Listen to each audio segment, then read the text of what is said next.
शांति।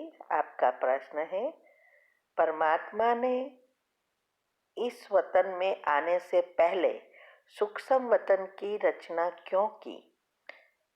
उत्तर है, देखो, दुनिया में भी कहते हैं 3 लोक है, लेकिन किसी को पता नहीं है 3 लोक कौन से हैं। दुनिया में ये भी कहते हैं कि नीचे नर्क, ऊपर स्वर्ग और बीच में हम मनुष्य सृष्टि। तो वास्तव में ये 3 लोक की बात हमने जो 7 दिन का कोर्स रखा है उसमें अच्छी रीति समझाया है कि ये 3 लोक वास्तव में परमधाम, सूक्ष्म वतन और स्थूल वतन, नर्क और स्वर्ग इसी सृष्टि पर है।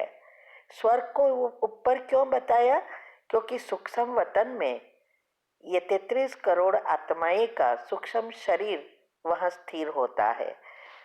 तो परमात्मा को आने के लिए पहले अपने संकल्प शक्ति से ये सूक्ष्म वतन की रचना करनी पड़ती है, जो जिसमें आकर वो कार्य कर सके। क्योंकि परमधाम में ब्रह्मा बाबा नहीं जा सकता और उसको शरीर चाहिए, तो इसीलिए वो सूक्ष्म वतन की पहले रचना करता है और फिर कैसे आत्माओं को स्थूल शरीर में रहकर ब्रह्मा, विष्णु, शंकर, ये जो हमारी 3 आत्मा की अवस्था है उसकी रचना करता है। तो मुख्य ब्रह्मा बाबा है, लेकिन ब्रह्मा बाबा के साथ हम सब बच्चे हैं, क्योंकि उनके द्वारा ही हमें वो रच सकता है। इसीलिए सूक्ष्म वतन जैसे ऑफिस, मेन डायरेक्टर की ऑफिस है, जैसे कंपनी में भी सारी बड़ी फैक्ट्री होती है, लेकिन उसमें स्पेशल डायरेक्टर की ऑफिस है जहां बैठ के वो सारे फैक्ट्री का देखभाल करता है, समाचार लेता है और चलाता है ना। ऐसे ही परमात्मा की ये सारी विश्व जैसे एक बड़ी फैक्ट्री है और उसमें ये सूक्ष्म वतन उसका ऑफिस है, जहां बैठकर वो इस सृष्टि परिवर्तन का कार्य कर सके। क्योंकि उसको नीचे भी आना पड़ेगा, परमधाम में भी जाना पड़ेगा और ब्रह्मा बाबा की जो सूक्ष्म शरीर है उसका उपयोग करके इस संस्था को भी चलाना पड़ेगा। तो इसके लिए सूक्ष्म वतन जरूरी है, क्योंकि वो भी स्थूल शरीर के बिना कुछ नहीं कर सकता। इसको स्थूल शरीर चाहिए और इसके लिए वो पहले ये सूक्ष्म रचना करता है और फिर उसके द्वारा सारा कार्य करता है। और हम 33 करोड़ बाबा के बच्चे जो भी है, जैसे ही हम 7 दिन का कोर्स करते हैं हमारा सूक्ष्म शरीर वहाँ तैयार हो जाता है। तो ये बहुत गुह्य गुह्य बातें हैं।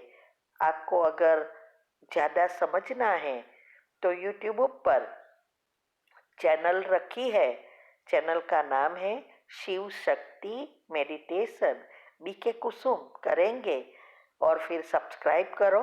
फिर प्लेलिस्ट में जाएंगे तो सारा राज ग्रुप वाइज मिलेगा।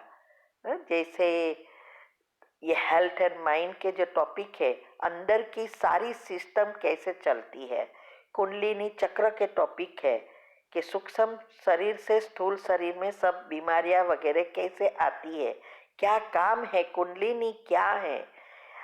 तो फिर है भगवान, क्या इस सृष्टि पर भगवान है, यूनिवर्स कैसे चलता है, कर्मों की गुह्य गति भी रखी है। स्पेशल टॉपिक में सारे राज भगवान के कार्य के रखे हैं। ऐसी बहुत सारी चीजें रखी है। आप ये सुनेंगे, समझेंगे तो ये इजीली समझ में आएगा। ठीक है। ओम शांति। आपका प्रश्न है, शिवरात्रि बीके माना ब्रह्मा कुमार कुमारी कैसे करते हैं? क्या सारी रात जागना होता है?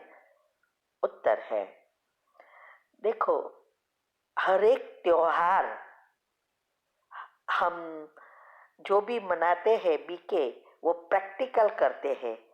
ये त्योहार इसकी ही यादगार है, जो कुछ संगम युग पर परमात्मा ने हमें जो बातें सिखाई और हमें संपूर्ण बनने के लिए जो ज्ञान दिया और प्रैक्टिकल करवाया, वही सब त्योहार बने हैं।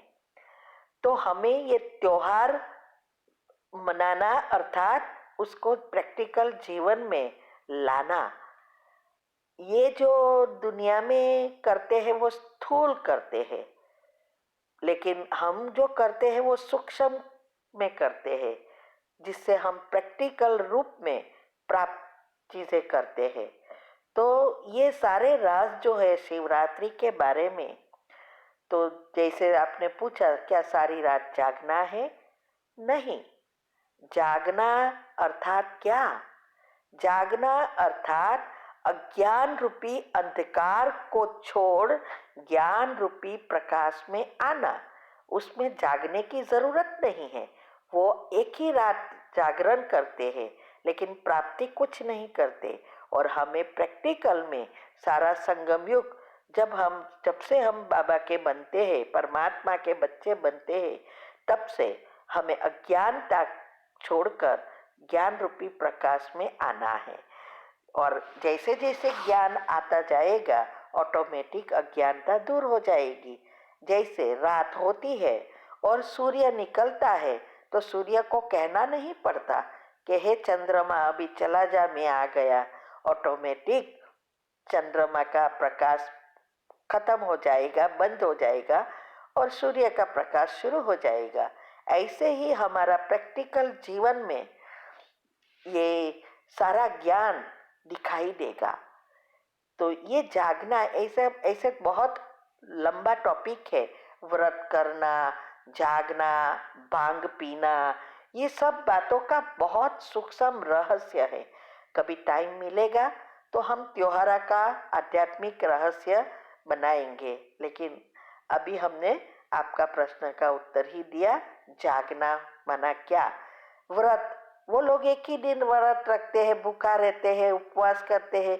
और हमें तो रोज उपवास करना है, रोज व्रत रखना है, जो भी नियम लेते हैं उसको पालन करना है। सारा संगम युग एक दिन की बात नहीं है, प्रैक्टिकल करना है। ठीक है।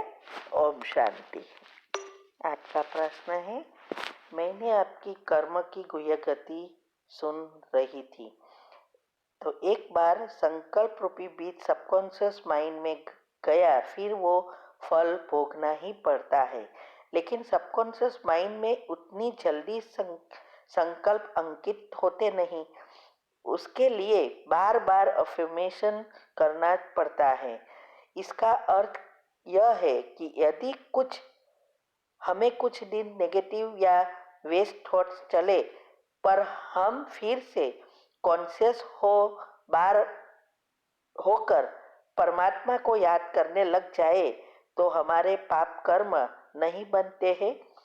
उत्तर है, देखो, हमने उस कर्म की गुह्य गति में बहुत महीनता से समझाया है, आध्यात्मिकता से, कि कैसे हमारे संकल्प फलीभूत होते हैं और कैसे हमारे कर्म बनते हैं और कब बनते हैं, कितने प्रकार के कर्म हैं। वो सब आप अगर सुनेंगे तो समझ में आएगा कि ऐसा नहीं है पाप कर्म नहीं बनते हैं, क्योंकि ये जो भी हम सोचते हैं उसके वाइब्रेशंस क्रिएट होते हैं और उसकी तरंगे बनती है।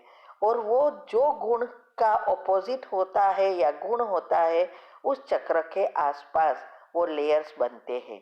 तो आपने जो नेगेटिव सोचा वो लेयर्स तो बन गए, भले फल अभी नहीं देंगे, लेकिन लेयर्स तो बने ना।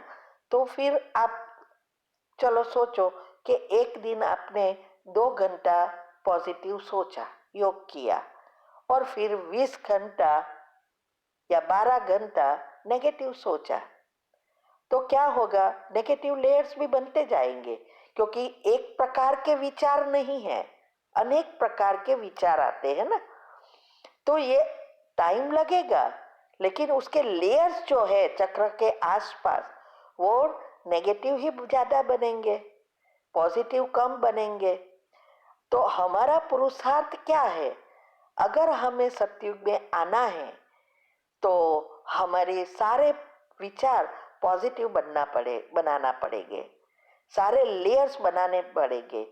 लेयर्स बनाना अर्थात हमारे अंदर जो 100 अबज सेल्स है उसको पॉजिटिव बनाना है। इसका भी हमने हेल्थ एंड माइंड में समझाया है कि कैसे हमारे सेल्स हर सेकंड मरते हैं और नए बनते हैं, लेकिन जो नए बनते हैं वो हमारे विचारों अनुसार नए संस्कार के साथ बनते हैं। अगर हम नेगेटिव सोचते हैं तो नया सेल्स नेगेटिव ही बनेगा, और जो चीज हम सोच रहे हैं वही हमारे अंदर से एनर्जी खींच खींच कर उसको पक्का कर रही है। इसीलिए जो पहले जन्म का जो पुरुषार्थ है वो ये है जो बाबा कह रहे हैं ये करने के लिए। इसका कारण यह है, इससे ही हमारा डीएनए क्लीन एंड क्लियर होगा, तब हमारे सारे सेल्स एक्टिव हो जाएंगे। ये बहुत सूक्ष्म बातें हैं।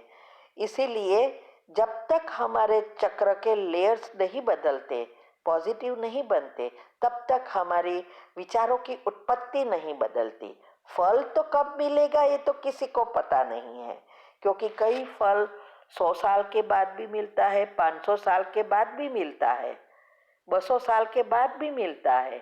कितनी वो चीज घटी हुई है कर्म फल देने के लिए, उस अनुसार मिलेगा, नहीं तो वो सूक्ष्म में पड़ा रहेगा।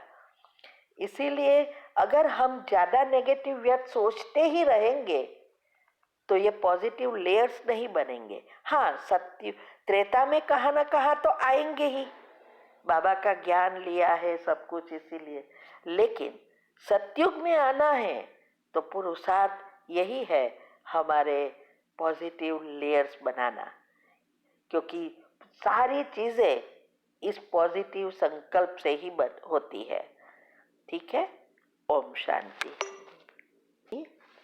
आपका प्रश्न है, आप बोलते हैं कि युगल को अच्छा लगे वो करना है, तो मेरे युगल को खाना बहुत टेस्टी मसाले वाला तीखा और प्याज लहसुन डाला हुआ अच्छा लगता है। कभी कभी नहीं डालती तो तुरंत समझ में आ जाता है, तो कैसे युक्ति करें? उत्तर है, देखो, पहले तो मैं ये कहूंगी, अच्छा लगे वो करना का अर्थ ये नहीं है कि हमारी जो धारणाएं हैं उसको तोड़ के उसको अच्छा लगना। ये तो सब कुछ उस चीजों वो करने नहीं देगा। ये सभी आत्माओं को तो यही है ना कि हम इस चीज में आगे ना बढ़े, मुरली ना सुने, योग ना करे, हाँ, विकार में जाए, ये सब चाहिए ना। अच्छा अच्छा पहने, अच्छा अच्छा घूमे, बस खेल घूमने जाए, ये बात नहीं है। पुरुषार्थ में हमें युक्ति युक्त योग युक्त होना है। लेकिन जहां लौकिक चीज में हमें युक्तियां निकालनी है, तीव्र पुरुषार्थ ग्रुप में हमने बताया है हमारी ऑडियो में कि कैसे हम युक्ति निकालते हैं। सभी चीजों में युक्ति निकालनी है। तो अच्छा, स्थूल चीजों में ये अगर हमें ये, जैसे आपने कहा कि खाना मसालेदार अच्छा, ये तो सबको आज किसको मसालेदार जंक फूड वगैरह अच्छा नहीं लगता? आप कहो, बच्चों को भी ये भी चाहिए, किसी को भी प्लेन भोजन नहीं चाहिए। और आप, मैंने हमारे अनुभव में बताया कि हमारे घर में तो रसोई करने वाली बाई थी, कुक थी, वो तो कितना अच्छा टेस्टी, आप जो भी कहो वैरायटी बनाती थी। अभी सोचो कितना टेस्टी खाना खाना होगा। तो ये तो सबको होता है, लेकिन युक्ति कैसे रखनी है कि एकदम ना तो ना, आपने कहा मैंने ना बोला तो गर्म हो गए, ना नहीं बोलना है, ये युक्ति नहीं है। वहां ना नहीं कहना है। हमें युक्ति से, अगर आप कहेंगे कि मैं आज से नहीं डालूंगी या मैं ये नहीं करूंगी, तो वो और ही गुस्से होंगे या आपको रोकने का प्रयत्न करेंगे। धीरे धीरे प्रेम से करना है, तो एकदम बंद भी नहीं करना है। कम डालो, धीरे धीरे कम करते जाओ, या फिर उसके बदले थोड़ा ये कैप्सिकम और कैबेज, उसको बारीक पीस के उसको ग्रेवी में सांतराओ और उसकी ग्रेवी बना लो। उसका टेस्ट बहुत अच्छा आता है, कैप्सिकम और कैबेज। और फिर वो डालते जाओ और उसमें लहसुन ओनियन कम करते जाओ और वो बढ़ाते जाओ। ऐसी युक्तियां रचो, फिर धीरे धीरे आप देखेंगे उसको पता भी नहीं चलेगा। लेकिन आप कहेंगे मैं नहीं डालूंगी, तो वो ज्यादा कॉन्शियस हो जाएगा और वो हमेशा बोलता रहेगा। आप देखेंगे उसको वैसे तो पता ही नहीं होता है, लेकिन वो लोग को पता है कि हम ये नहीं खाते, इसीलिए वो ऐसे करते हैं। तो हमें भी युक्तियां निकालनी है। ठीक है। ओम शांति।